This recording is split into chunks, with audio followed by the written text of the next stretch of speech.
அனைவருக்கும் வணக்கம். இந்த வீடியோ மெயின் தயாரிப்பாளருக்கு தான். காரணம் என்ன, ஒரு அனுபவம் இல்லாத ஒரு டைரக்டரை வச்சு எக்காரத்தோடு படம் எடுக்காதீங்க. ஏன்னு கேட்டால், ஏதாவது சினிமா அனுபவர்கள் ஃபஸ்ட்டு கேட்டுங்க.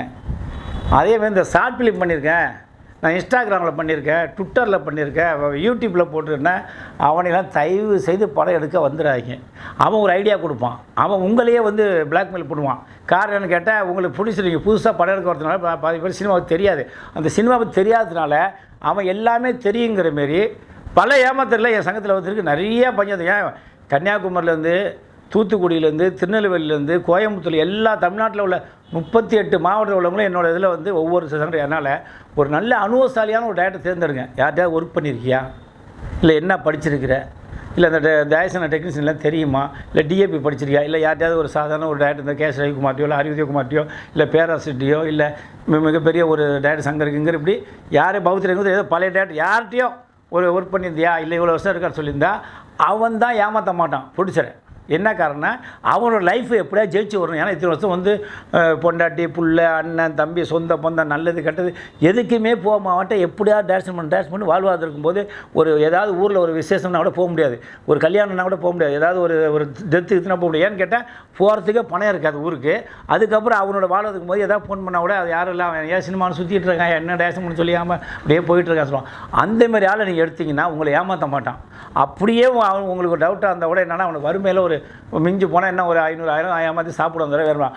அதே புதுசாக வரணும்னு பார்த்தீங்கன்னா அவனுக்கு ஒன்றுமே தெரியாதனால என்ன பண்ணுவான்னா, கொண்டு போய் கவுத்து விட்டுருவான். கவுத்து விட்டு ஒரு ஆடிஷன் பண்ணணும் அப்படின்னு சொல்லிட்டு ஏதாவது ஒரு பணம் கொடுங்க அப்படின்னு சொல்லி இன்றைக்கி வாங்குறாங்க. இன்றைக்கி ஏகப்பட்ட பேர் ஹீரோட்ட ஒரு அமௌண்ட் வாங்குறாங்க, ஹீரோயினிட்ட ஒரு அமௌண்ட் வாங்குறாங்க.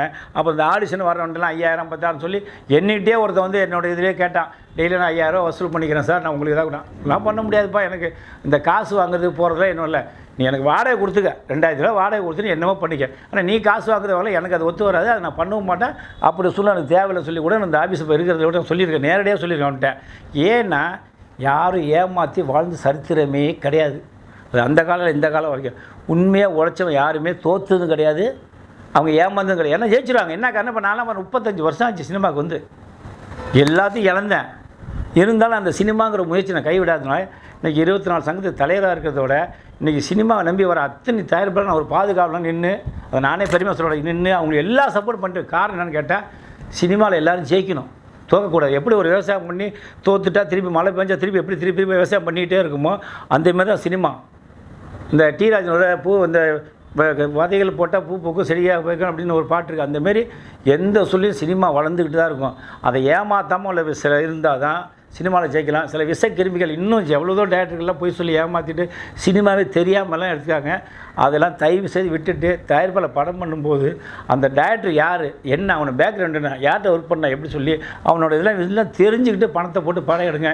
இல்லைன்னா உங்களுடைய பணம் வராது. காரணம் என்ன, இன்றைக்கி சினிமா மிகப்பெரிய தெளிவாகிடுச்சு. எல்லாம் மேக்கிங் இருந்தால் மட்டுமே, கதை நல்லா இருந்தால் மட்டுமே படம் ஓடுது. அப்படி இல்லைன்னா யாருமே தேட்டருக்கு வர மாட்டேங்கிறாங்க. அதை மைண்டில் வச்சு ஒரு நல்ல படத்தை எடுத்திங்கன்னா ஒரு சாட்டிலைட்டு, எஃப்எம், ஓவர்சிசி, ஓடிடி எல்லாமே விற்று போவோம். அது ஏதோ வந்த வரைக்கும் விற்று நம்ம மறுபடியும் அடுத்த படம் எடுக்கலாம். ஆனால் எதுவுமே தெரியாமல் நீங்கள் ஒரு டேரக்டர் சொன்னான், அவன் சொன்னான், இவன் சொன்னான்னு சொல்கிற மாதிரி வந்தீங்கன்னா நீங்கள் யாருமே ஜெயிக்க முடியாது. சினிமா இப்படியே தான் இருக்கும். அதை மாற்றணும்னா நீங்கள் இன்னும் தயாரிப்பாளர் தெளிவாக இருந்து ஒரு நல்ல டேரக்டர் எடுத்துகிட்டு வாங்க. எல்லா சப்போர்ட்டும் சிறுபட தயாரிப்பு சங்கம் ஒரு சப்போர்ட் பண்ணணும். நன்றி, வணக்கம்.